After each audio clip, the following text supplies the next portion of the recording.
Mesdames, Messieurs, bonjour, ou plutôt bonne nuit. Il est actuellement 3 heures du matin, mais j'ai énormément d'énergie et je veux créer du contenu.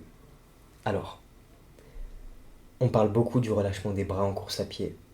C'est un sujet connu, enseigné, intégré dans l'enseignement de la technique de course, bras souples, épaules relâchées, épaules basses, balancier des bras fluides, mais on garde un grand silence. Quid du relâchement du bas du corps? C'est littéralement la moitié oubliée du coureur et c'est catastrophique. Relâcher le bas du corps, c'est tout aussi essentiel que relâcher le haut du corps, si l'on veut optimiser l'économie d'énergie, la fluidité du geste de course et même le plaisir de courir. J'ai expérimenté tout cela sur plusieurs années. Une séance en particulier m'a marqué, un 14 fois 200 mètres couru en 27 secondes, avec 37 secondes de récupération entre chaque répétition. Ce jour-là, tout était fluide. Le relâchement à l'arrière s'est imposé de lui-même, et ce qui m'a frappé, c'est ce paradoxe, toujours sur le relâchement des jambes. À ces vitesses-là, on passe plus de temps en récupération que dans l'effort pur. Physiquement, mécaniquement, le temps de contact au sol est minuscule, presque imperceptible, comparé au temps passé en suspension. Cela veut dire qu'à haute intensité, le relâchement devient encore plus important que la force brute, et qu'on a plus de temps passif que de temps actif. Et ça, c'est un vrai renversement à méditer. Rassurez-vous, il ne faut pas courir à 27 km/h pour pouvoir en bénéficier. Même sur des allures faibles où le temps de contact au sol est plus long, le rebond élastique moins présent, avec donc plus de sollicitation du système musculaire, la relaxation se travaille quand même à toutes les allures pour tout le monde. Pourquoi cette éviction du bas du corps?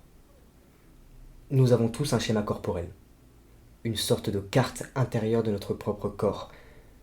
Cette carte est façonnée par l'usage. Chez la plupart des gens, elle est bien plus précise pour le haut du corps, en particulier les mains et le visage, que pour les jambes ou les pieds. Cela s'explique par la manière dont notre cerveau est organisé. Le cortex somatosensoriel, cette zone qui gère la perception de notre corps, accorde beaucoup plus de place cérébrale aux mains qu'aux pieds. Plus on utilise une partie du corps avec attention, plus elle prend de la place dans notre cerveau. Les bras, on les utilise pour écrire, attraper, dessiner, cuisiner. Le geste y est fin, précis, conscient. Les jambes, elles, sont sollicitées pour marcher ou courir, souvent justement sans aucun effort conscient. Elles sont comme reléguées à l'arrière-plan de notre expérience corporelle. Résultat, on sent mieux nos bras que nos jambes. Il est plus facile d'y doser l'attention, d'y installer du relâchement, et le bas du corps, lui, reste flou. On l'habite moins. Cela vient aussi de notre culture et de notre éducation. Dès l'enfance, on apprend à manipuler des objets, à dessiner, à écrire.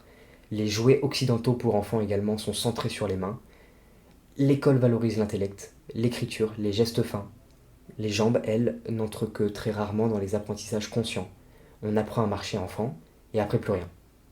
On ne nous enseigne ni la conscience du pied, ni la finesse du mouvement de jambes, alors que dans certaines cultures, c'est très différent. Les enfants marchent pieds nus, grimpent, dansent, courent partout, pieds nus, et développent donc une meilleure conscience du bas, une meilleure proprioception. C'est souvent dans des pays où marcher et courir est beaucoup plus avantageux que les transports, où justement il n'y a pas de transport. Donc les gens se déplacent à pied. Je dirais même que contemporainement, dans notre société moderne, que l'on vit une aliénation sensorielle. Depuis l'enfance, nos pieds sont enfermés dans des chaussures souvent rigides, rembourrées, protectrices, au point d'être anesthésiantes. Or, nous ne sommes pas faits pour cela. Le pied est un organe sensoriel ultra riche, tapissé de plein de récepteurs. Pieds nus, on sent la texture du sol, la chaleur, les irrégularités, les micro-équilibres, les micro-déséquilibres, les micro-traumatismes. On sent tout avec grande précision. Avec les chaussures modernes maximalistes souvent, et l'absence d'attention et d'intention, ce monde est coupé. On marche sans sentir, on court sans écouter, on devient dissocié de notre base posturale. On flotte un peu au-dessus de soi, mais sans s'en rendre compte. Et c'est le plus fou. Ajoutons à cela un fait neurologique, le bas du corps fonctionne largement en mode automatique. Il est contrôlé par des structures profondes du cerveau, comme le cervelet. Cela permet donc de marcher ou courir sans y penser, certes, et c'est pratique, mais cela rend aussi difficile l'accès conscient à cette partie du corps. On ne descend presque jamais mentalement dans ses jambes. On les utilise sans les habiter. Or, c'est justement là que se joue la recherche du relâchement. Pour apprendre à relâcher les jambes, il faut d'abord les ressentir, les réexplorer, les réactiver consciemment. Alors pourquoi réactiver? Parce que c'est enfoui littéralement, dans notre mémoire génétique. Dans tout être humain, c'est archaïque. C'est une démarche inhabituelle, certes, mais nécessaire. Car un bas du corps relâché, c'est moins d'énergie dépensée inutilement, plus d'amplitude, plus d'élasticité.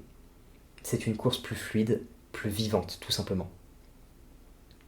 Alors, comment faire pour réinvestir cette partie oubliée?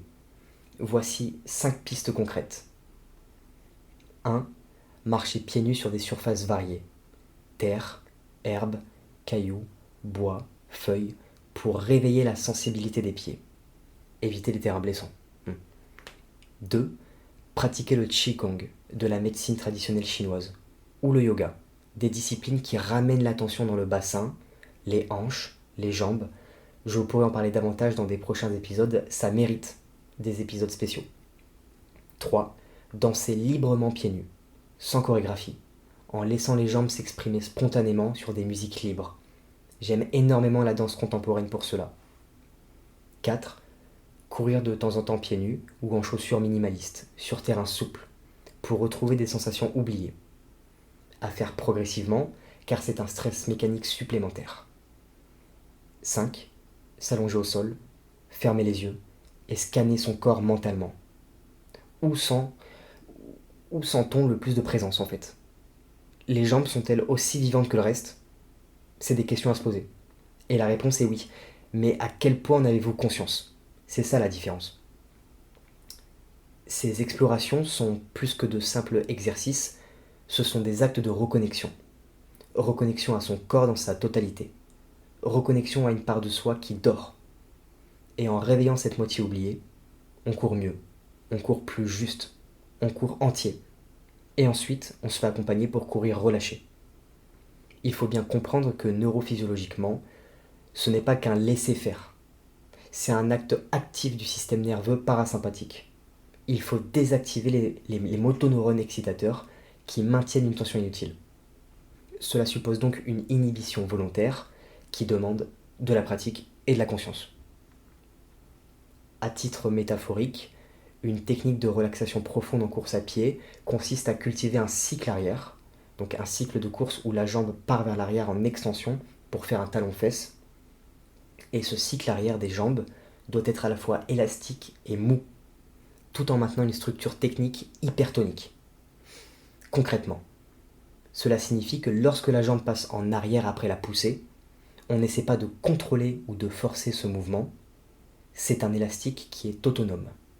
Le membre devient une sorte de fouet relâché, propulsé par l'élan naturel du corps. Ce relâchement à l'arrière crée une ondulation douce qui absorbe la tension inutile et économise de l'énergie, et permet au mouvement des bras d'avoir encore plus d'impact dans la propulsion. Pourtant, cette douceur n'est pas du laxisme. Le coureur doit rester techniquement structuré, gainé au niveau du tronc, aligné, tonique dans les bras avec un bon pied d'attaque. Le relâchement ne concerne que ce qui peut l'être, jamais la posture globale. C'est ce contraste subtil qui permet une foulée plus fluide, plus économe et paradoxalement beaucoup plus rapide. On court mieux quand on lâche ce qu'il n'est pas nécessaire de contrôler, mais il faut maîtriser ce relâchement par le processus de conscientisation susdit. On ne peut pas relâcher ce qui n'est pas conscientisé. Nous sommes devenus des têtes sur bras. Le reste, on l'a enfoui sous les automatismes, les semelles, la course au rendement. Mais notre puissance naturelle dort dans nos jambes et il faut s'y reconnecter. Intégrez-le et partagez-le.